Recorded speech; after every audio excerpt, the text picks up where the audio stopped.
Franchement, je suis encore en train de repenser au match d'hier. J'ai pas vu le match, hein, mais quand je vois ce score-là, une telle humiliation.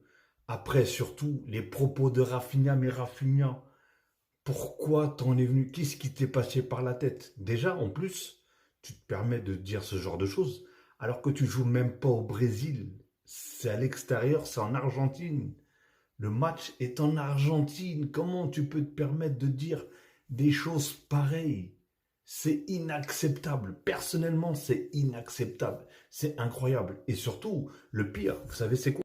Il a tout simplement été l'un des plus mauvais joueurs. C'est celui qui a le plus parlé et c'est pratiquement celui qui a eu la plus mauvaise note. Regardez, Rafinha 5,9.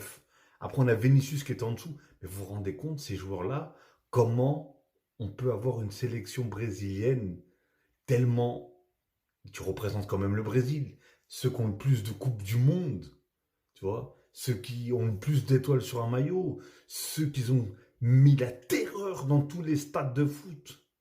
Aujourd'hui, ils en ont même plus peur. Hein. Vinicius 5-7, et après on a le gardien 5-6, et lui, là, Wesley, je sais même pas qui c'est celui-là, là. Tout le reste, ils sont au-dessus de Rafinha. Rafinha, normalement, avec ta sortie là, tu devrais nous sortir une masterclass incroyable. Déjà, tu as dit que tu marquais, tu n'as pas marqué. Et en plus, apparemment, tu as été vraiment très mauvais, ainsi que Vinicius, etc.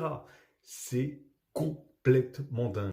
Mais on voit tout simplement encore la classe, bien sûr, de l'entraîneur. Moi, je suis pour le Brésil, mais l'entraîneur de l'Argentine, regardez la classe de Scaloni. Après les propos offensants de Rafinha, je pardonne à Rafinha car je sais qu'il ne l'a pas fait exprès. Il défend son pays. Je suis absolument convaincu qu'il ne voulait blesser personne.